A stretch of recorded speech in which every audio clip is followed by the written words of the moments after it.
Ya pemirsa, Solusi untuk Sehat bersama ATFG 8 masih ada satu segmen. Di segmen terakhir, kami juga masih mengundang Anda bergabung dalam segmen interaktif di 0271 857 555. Tema kita malam hari ini tentang sinusitis, tetapi keluhan di luar sinusitis juga bisa Anda sampaikan di sini bersama Bapak Anton ya, silakan. Untuk saraf kejepit, apakah juga bisa ditangani di sana? Bisa. Jadi kan seperti yang tadi di tayangan tadi gitu ya. Terus saraf kejepit bisa. Jadi asalkan bukan penyebabnya akibat tulang belakangnya retak gitu ya. Kan kalau biasanya kan tulang saraf kejepit misalkan ada dari boyat jatuh gitu ya, atau misalkan salah posisi waktu olahraga, itu sangat bisa gitu ya. Jadi tapi harus ada dibantu dengan ronsen. Tapi kalau misalkan dari ronsennya itu tidak ada tulangnya retak, akan kita coba bantu gitu. Baik kalau misalkan ada tulangnya retak atau apalagi patah gitu, memang kita akan tangkap tangan. Oke, baik. Ibu Ida sudah bersama kita. Selamat malam, Ibu Ida. Selamat malam. Iya, Ibu Ida, silakan. Mau bertanya sama Pak Anton. Iya, gimana Bu? Anak saya kan usia 4,5 tahun. Itu dibilangin katanya kena bronkitis. Nah, itu bisa nggak diterapi ATFG 8? 4 tahun ya? 4 tahun ya? 4,5 tahun. 4,5. Maaf Ibu, dari dokternya itu ada harus pengobatan 6 bulan apa gimana Bu? Oh, belum ada itu. Cuma dikasih kurang lebih 1 minggu. Obatnya cuma 1 minggu. Batuknya gimana Bu? Emang tidak berhenti-berhenti gitu Bu? Iya, dulunya itu kan makan permen, terus kambuh gitu loh. Terus minum pop es gitu, kadang-kadang ya kambuh. Terus kecapean sedikit kambuh gitu. Dari ibunya mungkin atau dari bapaknya dari riwayat asma nggak Bu? Nggak ada itu. Nggak ada ya? Tapi kalau saudaranya sepupu ada. Sepupu ada. Oke. Iya. Oke. Ya, cukup Anton. Cukup. Ya, baik Ibu, silakan ditutup dulu teleponnya ya.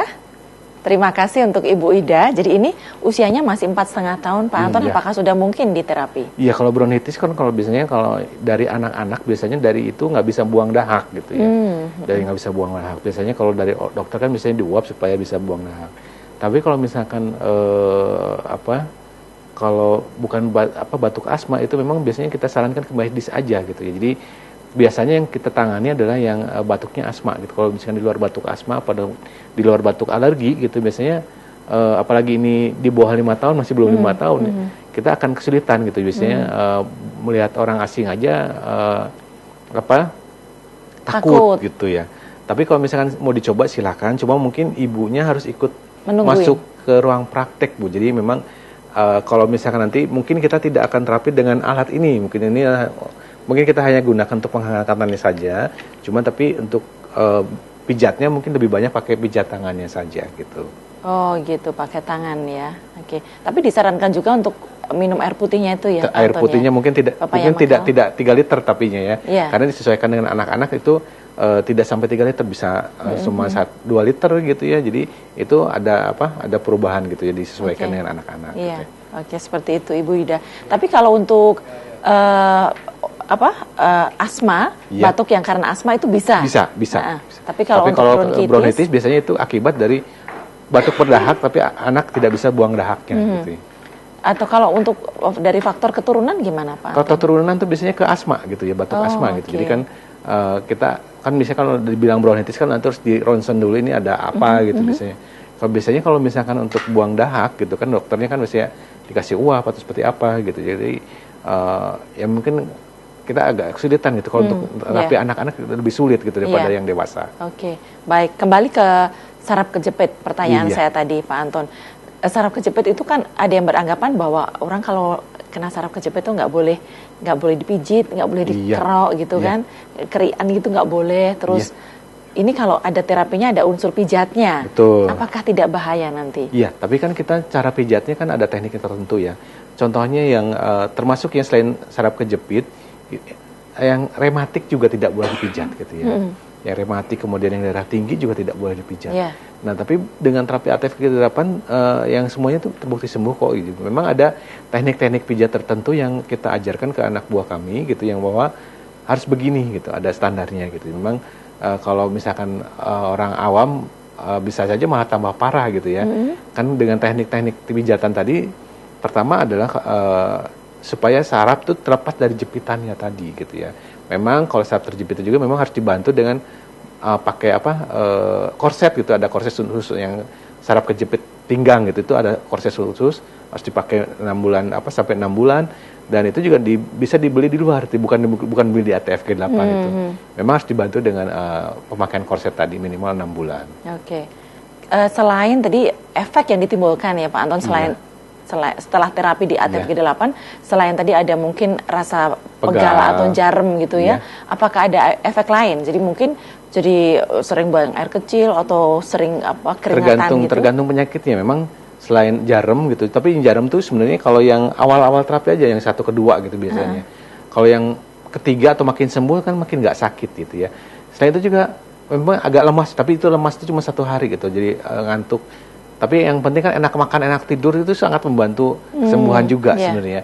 Dan setelah itu juga kalau selain jarum juga kan saya rasa itu ada efek-efek lain juga tidak terlalu signifikan sih ya, yang negatifnya gitu. Tapi kan yang penting sembuh dan sehat gitu aja. Jadi kalau misalnya ada rasa jarum, selain mungkin agak lemas sedikit di hari pertama setelah terapi, itu berarti wajar ya? Berarti itu memang sudah ada reaksi gitu kan? Tapi kalau misalkan ada gangguan di ginjal gitu, misalkan ada batu ginjal, itu memang kalau misalkan air seninya keruh itu normal gitu. Jadi istilahnya ada proses pembuangan limbah di ginjal gitu ya.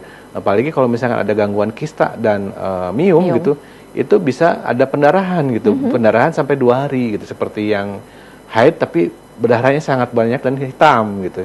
Tapi itu nggak bahaya? Itu nggak bahaya itu. Setelah itu nanti akan terasa lega gitu. Cuma kalau tidak boleh lebih dari 2 hari. Kalau lebih dari 2 hari itu memang harus diperiksakan ke dokter juga. Tapi kalau untuk terapi yang miom dan kista ini tidak dipijat perutnya kan Pak? Tidak boleh, memang kita tidak boleh memijat perut, harus memijat bagian pinggangnya gitu. Oke, ya baik. Kalau tadi fungsi utamanya adalah melancarkan peredaran darah, jadi boleh dikatakan di sini termasuk untuk darah tinggi, darah rendah, asam urat pun bisa juga sangat ya? bisa. Jadi kan kalau misalnya udah darah tinggi kan juga harus minum obat seumur hidup gitu ya. Darah rendah, kalau darah rendah kebanyakan itu yang kita lihat tuh ada pola makannya salah, atau misalkan diet kurang, takut gemuk gitu, tapi malah kurang asupan gizi gitu ya. Cuma perlu diingat bukan pola makan untuk yang darah rendah itu bukan yang dipantang darah tinggi, bukan. Tetap harus makanan yang sehat dan seimbang. Jadi proteinnya ada, dagingnya ada, bukan diperbanyak lemaknya, itu juga bukan yang benar gitu ya.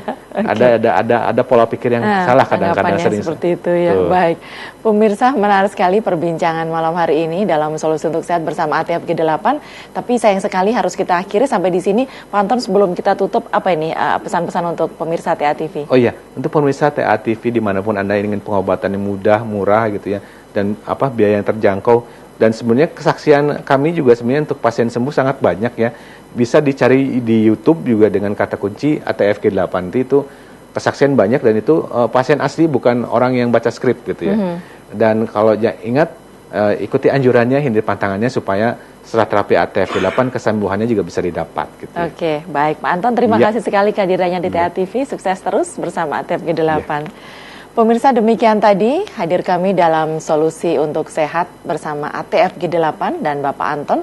Tadi sudah menjelaskan panjang lebar bagaimana pengobatan di sana. Silakan Anda datang ke ATF G8 yang ada dan dekat dengan kota-kota di tempat tinggal Anda. Jangan lupa jauhi pantangannya. Ikuti anjurannya ya. Mudah-mudahan kesembuhan akan Anda dapatkan. Sari Atmaja beserta kerabat kerja yang bertugas mengucapkan terima kasih perhatian Anda. TA TV masa kini dan tetap berbudaya. Sampai jumpa.